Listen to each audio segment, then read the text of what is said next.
at the green economy and the current discourse in global environmental politics, and what it means and what class, race and sex gender interest it serves.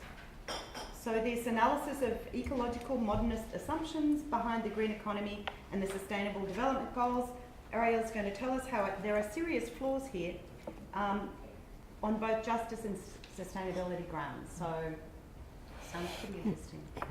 Thank you, Ariel. Thank you. Put this down here. Oh, I should just mention, sorry, after Ariel's spoken, I'll introduce Sarah and she'll present her session, and then we will go to a panel with both speakers.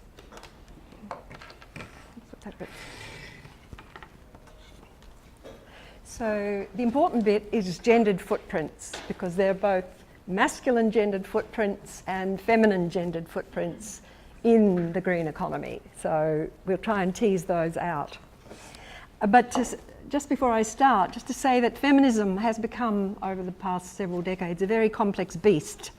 And it's buffeted around, feminist ideas are buffeted around now by generational differences, by differences of cultural background, cultural context, academic theory, and so on. So within feminism, there are many different languages spoken. And that may become clear when Sarah and I make our respective presentations.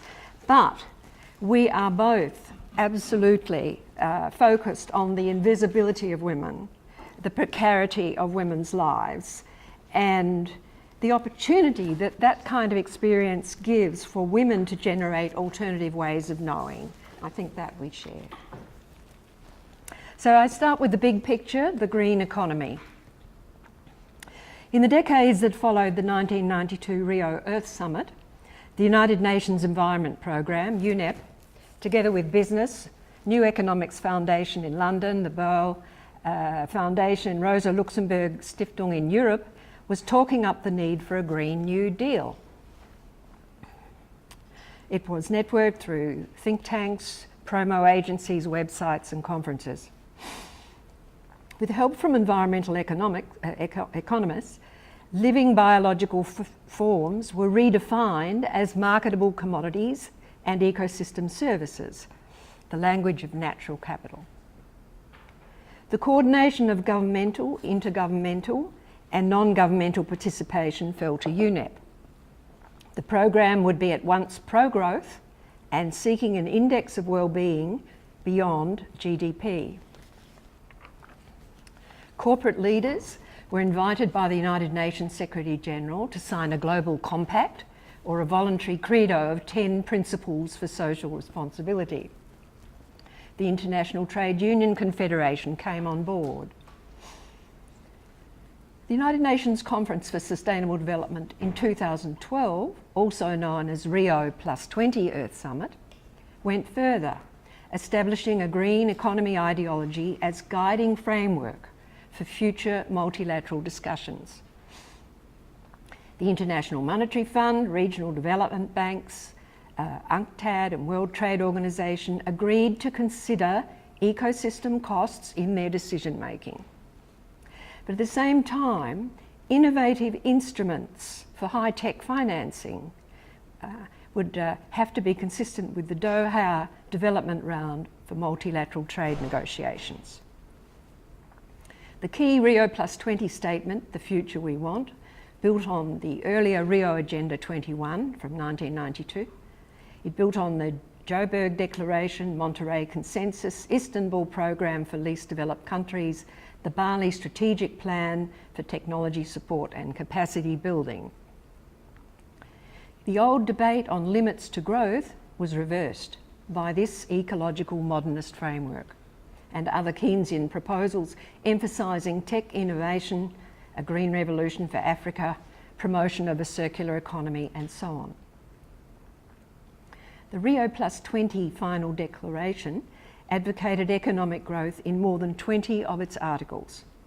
The vision was for an innovative bioeconomy. This meant fuels, plastics, chemicals and drugs are no longer petroleum-based but derived from feedstocks and forest residues, transformed through bioengineering platforms like nanotechnology. This greening of neoclassical economics relies on a false belief that its growth trajectory can be decoupled from nature by eco-efficiency. However, empirical studies of socio-biological metabolism, tracing manufacturing processes from cradle to grave, show that while production may be dematerialised in relative terms, using less energy and materials per unit of GDP, dematerialisation cannot reduce overall or absolute amounts of materials and energy use. The only periods of absolute dematerialisation have coincided with economic recession. Eco-efficiency falls far short of respecting the biophysical limits of natural resources, ecosystem assimilative capacity, or indeed planetary boundaries. The green economy puts monetary values on global commons, such as air, water and biodiversity, to enable the circulation of natural capital through global stock exchanges. But in the global south, this means extensive enclosures of indigenous land and appropriation, often assisted by instruments such as carbon credits and debt for nature swaps, promising local conservation zones only to advantage mining or pharmaceutical entrepreneurs in the global north. Green climate policy may sacrifice people's livelihood resources in forests or wetlands by land clearing for cash crop monocultures reliant on hybrid genetic engineered seeds and commercial fertilisers. I'm thinking of Clean Development Fund and RED. This notion of development readily contaminates soil and water quality and entraps farmers in microcredit loan schemes. Too often, the displacement of previously self-sufficient subsistence communities into urban slums turns Indigenous and peasant peoples into expendable proletariat, cheap domestic help, or sex workers for the global north's booming ecotourism industry. The so-called clean energy approach to climate change is an oxymoron. Incubated, that's the word they use, as it is through the 3 Ds of decentralisation, decarbonisation and digitalisation. The reliance on digital innovation is far from clean. It depends on the extraction of rare minerals like coltan, lithium, cobalt, usually from the Congo, adding to the global emergency of displaced migrant peoples. Its greenhouse gas emissions is another unspoken cost. In 2015, the United Nations Sustainable Development Goals were launched as a universal plan of action for people, planet and prosperity to take effect over the next 15 years. But the SDGs, Sustainable Development Goals, mean continued extractivism, GDP growth through technology innovation and transfer, market deregulation and more power to the WTO. Sustainable Development Goal 6A on water calls for international cooperation and capacity building for sanitation, water harvesting, desalination, water efficiency, wastewater treatment and recycling. All good. Yet these fully engineered top-down strategies presuppose the transnational privatisation of water management for profit. Given existing ratios between GDP growth and income growth of the poor, it will take 207 years to eliminate poverty using the Sustainable Development Goals. This is because under this strategy, the global economy will have to grow 175 times its present size, even as it already overshoots the planet's material capacity by some 50% each year. So much for the capitalist, colonial, patriarchal status quo. how is this ecological footprint sex-gendered? Well, sociologists use the concept of class to explain and predict people's relation to the means of production, their earnings, living conditions, social standing, capacities, and political identification. With the spread of capitalist globalisation as an imperial mode of living, earlier analyses of the transnational ruling class and displaced industrial workers get to appear rather Eurocentric. Here, let's draw attention to a further class of labour, one that plays a materially regenerative role in relations of not production but reproduction. This is not entirely an activity of women as housewives. It includes peasants and Indigenous peoples. Common labelling of both social movements disguises the fact, though, that half of these workers, peasants, Indigenous, around the world, are also women, at least half. Truth is, when governments, corporate think tanks and multilateral agencies, and I should say academics, deliberate on policy, you can be sure they'll bypass this rather salient fact. For this reason, it's rarely noticed that global warming causes, effects and solutions reflect culturally learned sex-gender norms. On each continent, women's ecological footprint is negligible in comparison with men's. Women and children in every region are the main victims of global warming and other global crises, yet they are underrepresented in negotiations at local, national and international levels.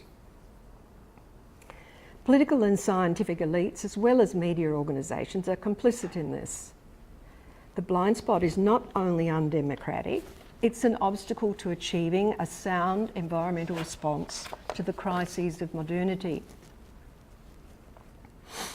Politics as we have known it is built on pre-conscious sex-gender foundations. This differential, whereby children across every culture are trained into two distinct sex-gendered behaviour models, is a big determinant of resource consumption patterns. While it is true that attitudes and behaviours will vary by class, age, ethnicity and LGBT identities, social norms of masculinity and femininity are significant structural determinants of the public sector institutional design and private sector decision making.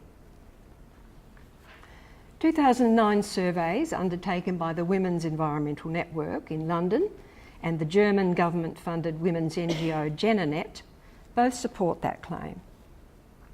So it is that African women farmers grow 80% of the continent's food with minimal resource inputs and pollution outputs, practicing ecologically sensitive, self-reliant models of subsistence economics. But increasingly, these women food producers struggle as common land holdings are impacted by war, land grabs, neoliberal free trade deals, extractivism or tech transfer. Urban professional feminists often assume that capitalism can emancipate women. But in fact, high-tech economies reveal a more marked distinction between men's and women's time use and access to resources than subsistence economies do. Swedish government research confirms that class notwithstanding, men's ecological footprint in that nation is remarkably larger than women's. There are always individual variations, of course, but on average, Swedish men as a statistical category are found to be big consumers of energy-expensive manufactures and durable assets like houses, cars and computers. Swedish women mainly purchase weekly domestic consumption items. Women's ecological footprint is even smaller again if adjusted for the fact that they are shopping for family members besides themselves. Energy use in the transport sector also reflects the way in which modern societies are structured by sex gender. Air travel between cities is predominantly used by men. 2006 research commissioned by the European Parliament from a consortium including University of East London and the Wuppertal Institute points out that European men tend to make trips by car for a single purpose, usually to work and back. Conversely, the EU statistics show that it is mainly women who travel by public transport. When women do use private vehicles, it is for multiple and contingent short journeys, multitasking. Even women in the waged workforce undertake reproductive or domestic labour for husbands, children or elderly parents, the double shift, as feminists say. Choice of transport is also sex-gendered in as much as it has to do with structural differences in earning capacity, since women tend to be concentrated in either unpaid or low salaried work. Not surprisingly, due to time-consuming double shift of work and home, women's leisure footprint is all but non-existent. Yet in both developed and developing regions, men tend to seek out high energy consumption recreations, on the other hand, like golf courses, computerised entertainments or speedboats. Under capitalism, speed, technology and indeed war are interpreted as expressions of masculine prowess. On this basis, one might well claim that the oil crisis is ultimately sex-gender driven, as much as driven by class interest.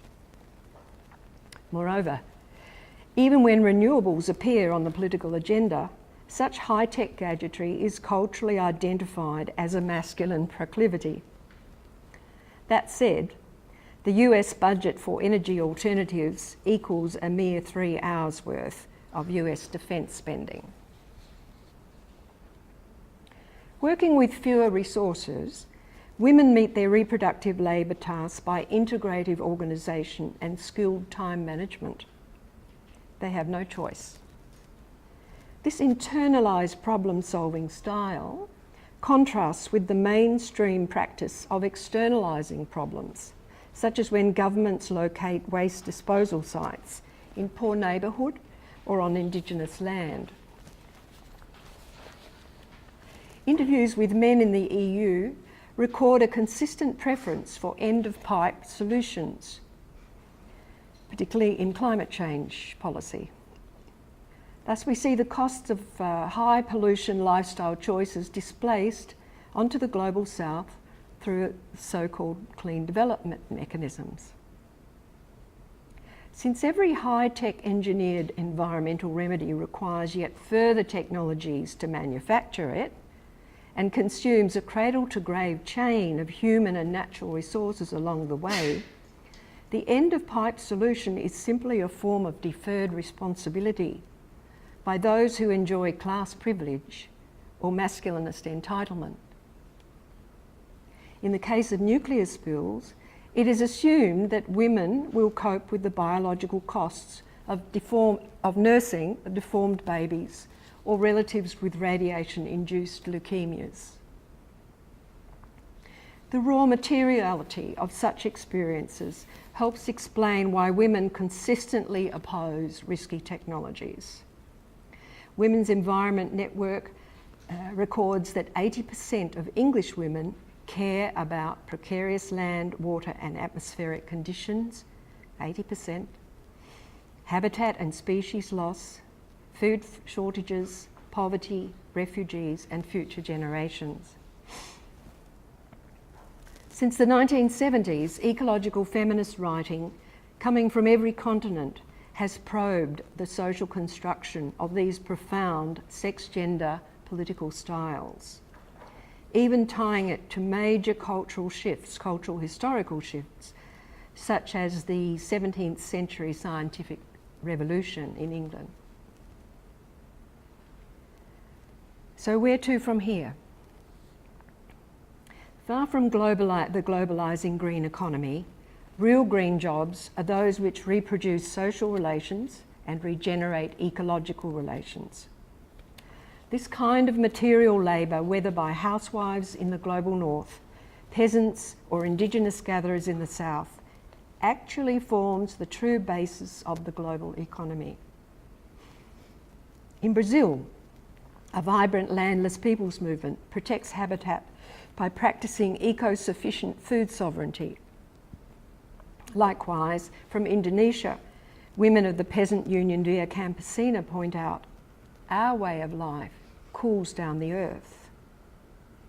English housewives and grandmothers volunteer time to restore the Thames River catchment, and US lesbian feminists promote animal liberation and vegan lifestyles. In India, the Navdanya Seed Bank thwarts pharmaceutical patenting. In Africa, a network of anti-extractivist villages called Wo Min writes an ecofeminist manifesto for the Paris COP. Empirically, it is peasants, mothers, fishers and gatherers working with natural thermodynamic processes who meet everyday needs for the majority of people around the world. And if you want to follow that up further, I do recommend you have a look at my book called Eco-Sufficiency and Global Justice, where there's a whole collection of essays by ecological feminist women covering various dimensions of this global crisis and feminist responses to them. And it does make this argument in much more detail. Inhabiting the margins of capitalism, both domestic and geographic peripheries, these workers are unspoken, as if nowhere in the world system. While as a meta-industrial class, they constitute the broadest base of the 99%. Moreover, in terms of building a green utopia, it is their modes of provisioning that practice the precaution that professional planners are trying to introduce into masculinist policy as a principle of good planning. The green economy ideology is little more than a fantastical amalgam of actual and imaginary interactions between financial capital, human capital, and natural capital. The imputation of economic value to life-giving capacities of nature's services translates metabolic flows into fictitious mathematical units. This reductionism does environmental and social violence. Despite the popular dematerialisation claim of ecological modernists, sophisticated production systems do not avoid further energy and resource drawdowns.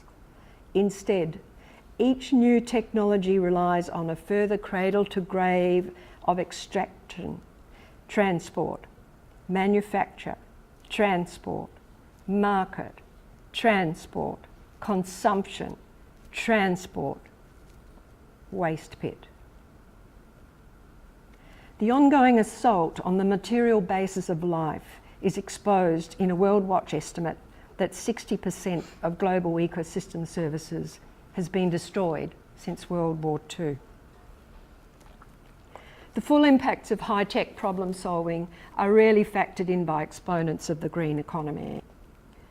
The metabolic costs of resource extraction, soil erosion, toxicity, water wastage and greenhouse emissions are plainly incompatible with any idea of sustainable development. What is sustained here is superficial policy protected by ancient patriarchal habits of externalisation. The displacement may be spatial, shifted onto the backs of less powerful social classes, ethnicities, sex genders, or temporal, shifted onto the backs of future generations. Sex gender literacy is going to be critical to dismantling the patriarchal, capitalist, colonial system. Women and other colonised peoples are advocating a new discourse on society and habitat. This rejects economic provisioning based on the fracture of living nature and for commodification and financialisation.